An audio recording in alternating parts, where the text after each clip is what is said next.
GETTYArsene Wenger hopes to get a good reception at Old Trafford this weekend. It is Wenger, the specialist in failure, and voyeur, against out of order, disconnected and disrespectful.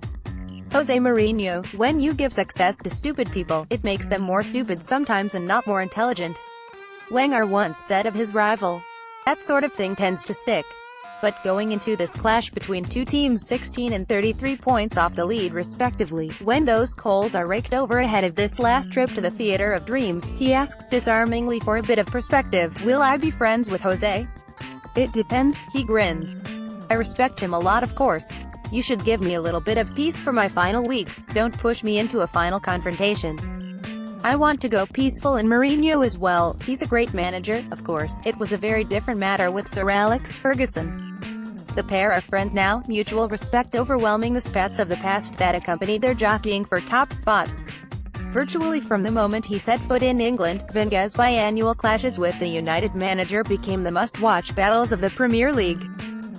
Sir Alex Ferguson has praised Arsene Wenger in recent weeks. For almost a decade they vied for top spot, during a 9-year period starting just before Wenger took over. The only names scratched on the oversized trophy were that of Manchester United and Arsenal. And then it stopped. Arsenal's ability to challenge for titles all but disappeared after the invincible season of 2003-04. United, by contrast, were reinvented by Ferguson, a regeneration Wenger was never able to achieve at the Emirates.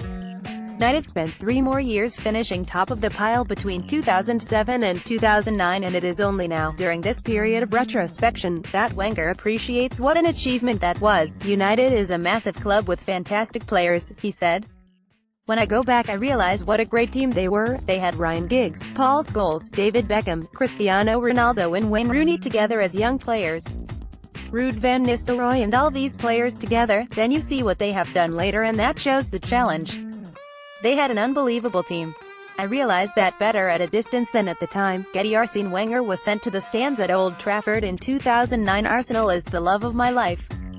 Arsene Wenger. That second wind in Manchester coincided with Arsenal's move to a new stadium and the financial constraints that came with it. For a number of years, we had to change our philosophy when we moved to the Emirates, Wenger said, but maybe in the short term it punished us a bit in terms of potential championship.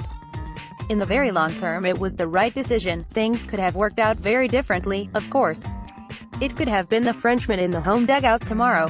When Ferguson announced his decision to retire in 2002, it was at Wenger's door. United chairman Martin Edwards first came knocking. Yes, I speak to everyone, and yes, I met Martin Edwards, Wenger said.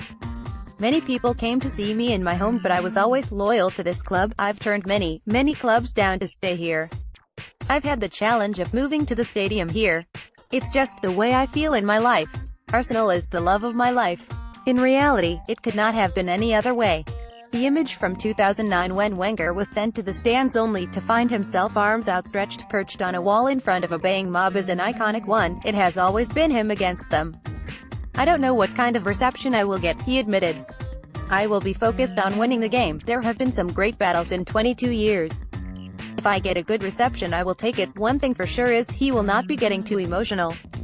Wenger is convinced that life after Arsenal will still involve European football with one of the bigger clubs on the continent, so who knows. I will say goodbye to everybody, but in France we say au revoir, which means we might see you again. In his heart Wenger must have wished it sounded like more of a threat than a forlorn promise.